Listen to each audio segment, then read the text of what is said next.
जय हिंद दोस्तों, रक्षित खन्ना के इस चैनल में आपका स्वागत है। दोस्तों, आज के इस वीडियो में मैं आपको 3 महत्वपूर्ण जानकारियां दूंगा, जैसा कि आप पीछे बोर्ड पर देख रहे हैं। सबसे पहली मैं आपको जानकारी दूंगा लोकसभा चुनाव की तारीखों के ऐलान के बारे में। क्या चुनाव तक या फिर चुनाव से पहले या फिर होली तक या फिर होली से पहले आपको कुछ मिलेगा भारत सरकार के द्वारा इन चुनावी माहौल में, तो ये भी मैं आपको बताऊंगा। दूसरी जानकारी मैं आपको दूंगा, अगर आपका खाता पंजाब नेशनल बैंक में, पीएनबी में या फिर स्टेट बैंक ऑफ इंडिया में है, तो दोनों बैंकों में से सबसे अच्छी सुविधाएं कौन सी देता है, डिफेंस सैलरी पैकेज अकाउंट की या फिर रक्षक प्लस अकाउंट की।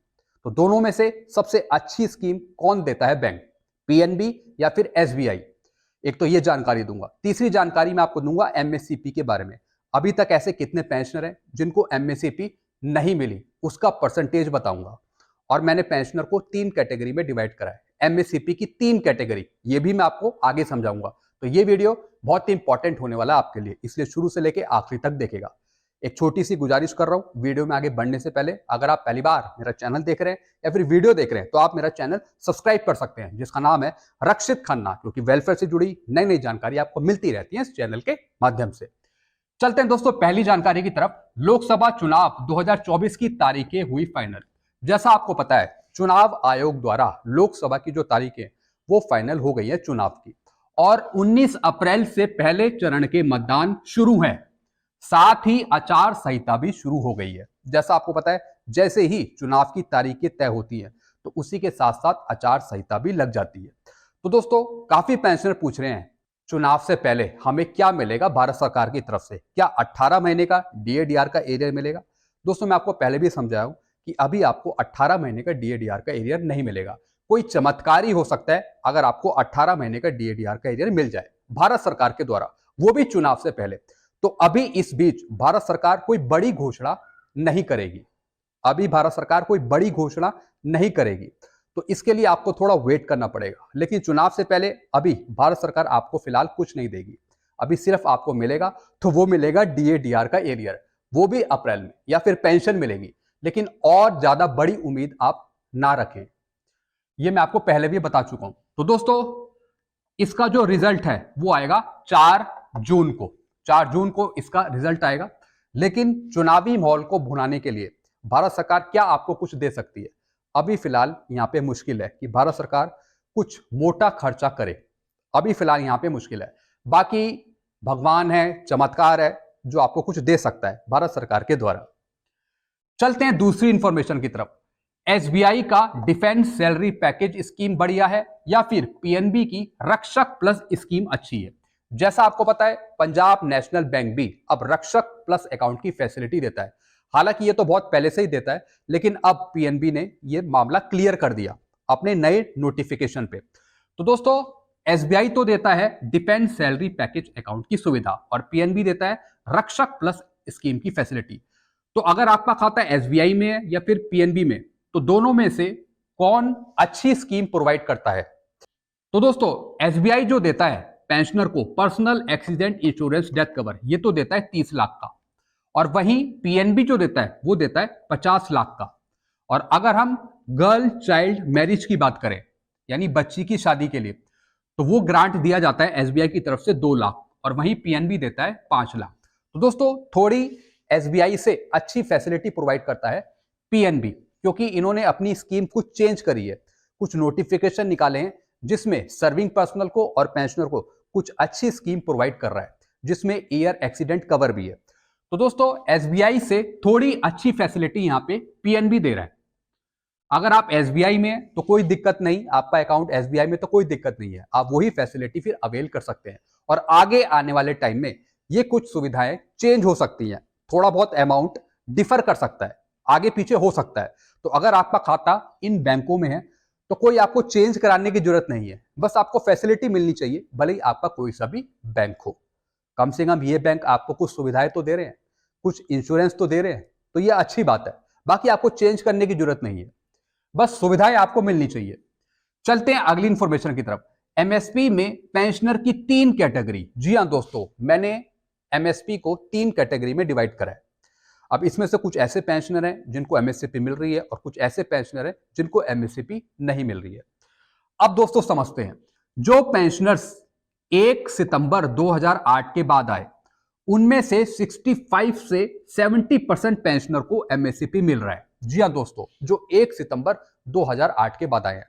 जैसा आपको पता है, पहले आपको एमएससीपी दी जा रही थी 1 सितंबर 2008 से, लेकिन बाद में माननीय कोर्ट की वजह से आपको इसका लाभ मिला 1/1/2006 से।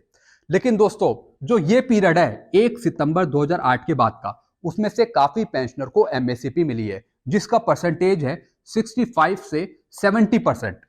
जैसे कोई सिपाही है तो दोस्तों उन्हें मिल रही है 21,782, यानी एक एसीपी हवलदार की पेंशन।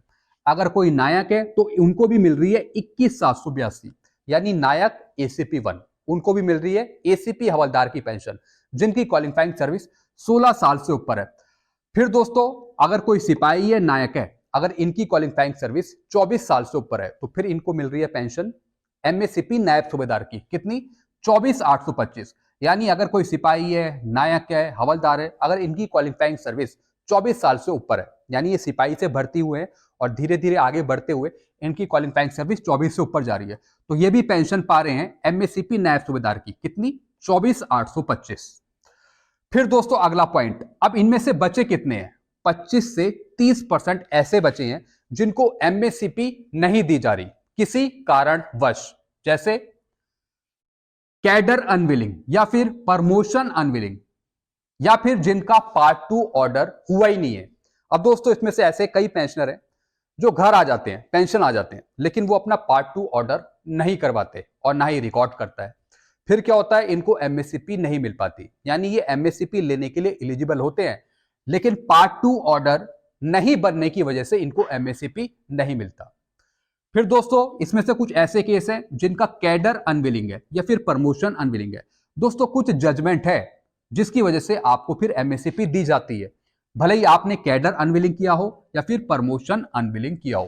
तो दोस्तों, जिन्होंने प्रमोशन अनविलिंग किया है, तो उनके केस भी हम देख रहे हैं, ताकि उनको भी एमएससीपी का फायदा मिल पाए। तो दोस्तों, आप एएफटी का दरवाजा खड़खड़ा सकते हैं, जिन्होंने कैडर अनविलिंग किया है या फिर प्रमोशन अनविलिंग किया है। हो सकता है कि आपको एएफटी के थ्रू, कोर्ट के थ्रू आपको एमएससीपी मिल जाए। तो ऐसे केस है जिसकी वजह से एमएससीपी नहीं मिली, तो मैंने परसेंटेज बताया 25 से 30%। या फिर जिनकी नॉन क्वालिफाइंग सर्विस है, यानी उनकी क्वालिफाइंग सर्विस ही पूरी नहीं हो रही एमएससीपी लेने के लिए, जैसे 16 साल पूरे होने में कुछ महीने कम या फिर कुछ दिन कम, या फिर जिनका AWL है, एब्सेंट विदाउट लीव है, या फिर जिन्हें पनिशमेंट मिला हुआ है तो उनको एमएससीपी नहीं दी जा रही। तो लगभग ये 25 से 30% ऐसे केस हैं जिनको नहीं मिला। सारा कुछ मिलाकर कैडर अनविलिंग हो गया, प्रमोशन अनविलिंग हो गया, पार्ट 2 ऑर्डर जिनका नहीं बना उनको भी नहीं दी जा रही है, या फिर जिनकी नॉन क्वालिफाइंग सर्विस है, या फिर AWL है, या OSL है, या फिर RI है, पनिशमेंट है, यानी सब कुछ मिला के उनको एमएससीपी नहीं दी जा रही। तो दोस्तों, अगर कोई ऐसे केस है तो आप नीचे कमेंट कर सकते हैं, फिर हम उनकी हेल्प कर पाएंगे। फिर दोस्तों, दूसरी कैटेगरी है जो 2006 से पहले आए, उन पेंशनर को तो 100% एमएससीपी नहीं दी जा रही। तो हम इसी की आवाज उठा रहे हैं कि 2006 से जो पहले आए हैं उनको भी एमएससीपी दी जाए। तो इनका जो परसेंटेज है वो है 100%। 100% पेंशनर्स को एमएससीपी नहीं दी जा रही जो 2006 से पहले आए हैं। अब दोस्तों, तीसरी कैटेगरी है जो पेंशनर 1/1/2006 से 31/8/2008 के बीच में आए हैं, उन्हें मिला है एमएससीपी 50% पेंशनर को। जी हाँ दोस्तों, इसका जो परसेंटेज है वो 50%, और बाकी 50% पेंशनर को नहीं दी जा रही एमएससीपी। तो वो अपना पार्ट 2 ऑर्डर करवा रहे हैं, रिकॉर्ड से कार्रवाई कर रहे हैं, फॉर्म भर कर दे रहे हैं, एमएससीपी का एक फॉर्म है वो भर कर दे रहे हैं अपने रिकॉर्ड को। तो फिर उन पेंशनर को भी धीरे धीरे एमएससीपी मिल रही है। तो अगर आपको नहीं मिली तो फिर आप कार्रवाई करेंगे जो पेंशनर 1/1/2006 से 31 अगस्त 2008 के बीच में आए, यानी 2006 के बाद ही आए। फिर 25 जुलाई 2018 का लेटर, जिसमें एमएससीपी को 1/9/2008 से लागू ना करके 1/1/2006 से लागू करने को कहा गया था। जैसा मैंने आपको बताया, पहले एमएससीपी को लागू किया जा रहा था 1 सितंबर 2008 से। फिर दोस्तों, इस डेट को चेंज करा गया कोर्ट के ऑर्डर के बाद, फिर इस डेट को चेंज करके 1/1/2006 कर दिया गया। तो दोस्तों, इसका भी बेनिफिट कई पेंशनर्स को नहीं मिल पाया, अभी तक नहीं मिल पाया। तो ऐसे पेंशनर फिर अभी रिकॉर्ड जा रहे हैं एमएससीपी लेने या फिर अपना पार्ट 2 ऑर्डर जनरेट करने। फिर दोस्तों, जिनको नहीं मिला फिर वो कार्रवाई करेंगे। इसका एक फॉर्म भी एमएससीपी का आप मेरे से ले सकते हैं और फिर आप कार्रवाई करेंगे। अब इसकी एलिजिबिलिटी क्या है, कैसे आपको एमएससीपी मिलेगी और किस कारण से आपको एमएससीपी मिलेगी, ये जान लेते हैं। अगर कोई सिपाही है, नायक है, जिनकी क्वालिफाइंग सर्विस 16 साल से ऊपर है, तो उनको मिलेगी एसीपी हवलदार की पेंशन या फिर एमएससीपी हवलदार की पेंशन। दोस्तों इसकी एक और गाइडलाइन है कि अगर आपने एक ही रैंक में 8 साल गुजार दिए तो फिर आपको नेक्स्ट रैंक का फाइनेंशियल अपग्रेडेशन मिलेगा। यानी अगर आप एक रैंक में 8 साल भी गुजारते हैं, 8 साल से ज्यादा हो गए, फिर आपको नेक्स्ट रैंक का बेनिफिट आपको मिल पाता है। तो जरूरी नहीं है कि सिपाही नायक के 16 साल ही पूरे होने चाहिए। हो सकता है कि ये रैंक शुरू में ही जल्दी प्रमोशन ले गई हो, सिपाही से नायक वो जल्दी बन गए हो, तो फिर जो ये 16 साल का पीरियड है ये फिर चेंज हो जाएगा। फिर दोस्तों सिपाही है, नायक है, हवलदार है, जिनकी क्वालिफाइंग सर्विस 24 साल से ऊपर है, तो उनको मिलेगी एमएससीपी नायब सूबेदार। ऐसी अगर कोई ऑनरी नायब सूबेदार है जिनकी क्वालिफाइंग सर्विस 24 साल से ऊपर है, तो फिर उनको मिलेगी एमएससीपी नायब सूबेदार की पेंशन, जो भी ऑनरी नायब सूबेदार है, और ये सभी 2006 के बाद आने चाहिए।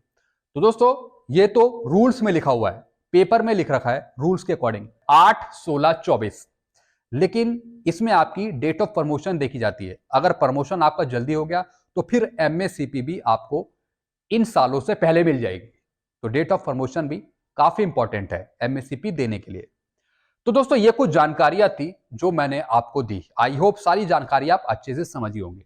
वीडियो आपको अच्छा लगता है, वीडियो को लाइक करें और इस चैनल को आप सब्सक्राइब कर सकते हैं, क्योंकि ऐसी जानकारियां, नई नई जानकारी आपको मिलती रहती है इस चैनल के माध्यम से। Thank you so much.